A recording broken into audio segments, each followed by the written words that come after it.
Okay, we'll continue with our next discussion on question 8 from tutorial chapter 2. What we have here is a parallel plate capacitor has a plates of area 6 meters square separated by piece of paper.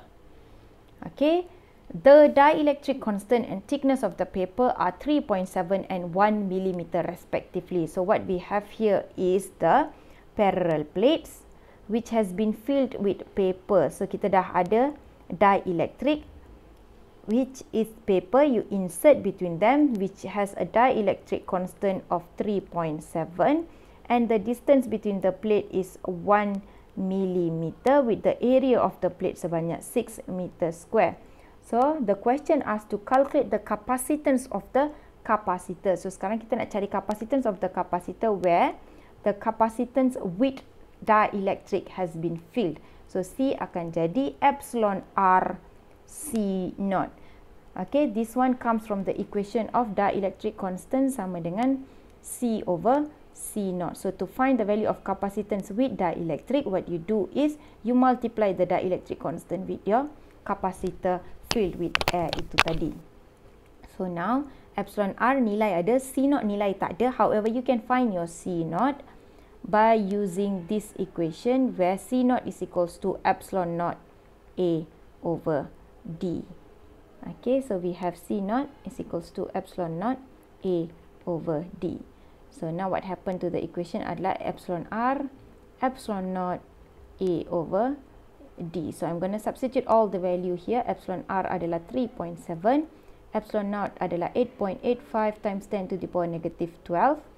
And then my area here given as 6 meters square divided by distance dia adalah 1 millimeter. So tekan calculator, you will get your answer for your capacitance of the capacitor sebanyak 1.96 times 10 to the power negative 7 farad.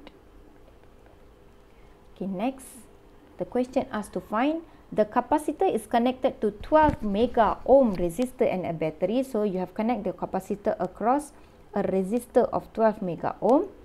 At t is equals to 0, the capacitor is uncharged. Calculate the ratio of the charge Q over Q naught of the capacitor at time t is equals to 8 seconds. So what happened now is initially it was uncharged. So you're going to charge the capacitor. So as you charge your capacitor is going to occupy charges. The question asks to find the ratio of Q over Q naught at t is equals to 8 seconds. So pada saat ke-8 ini, apa ratio of the charge to the maximum charge dia? So according to the equation of charging, Q is equals to Q naught 1 minus exponent negative t over tau here. You are going to rearrange this equation such that you are going to make Q over Q naught as subject. Apa kita buatlah, kita bawa Q naught ni, kita bawa ke sini sahaja.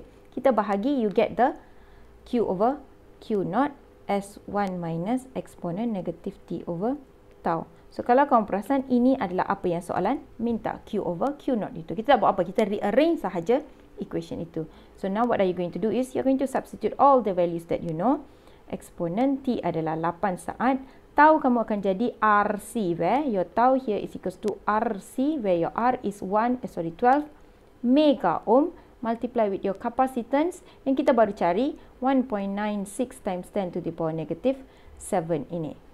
So you press your calculator, you will get the value of your tau as 2.352. So masukkan nilai itu dekat sini.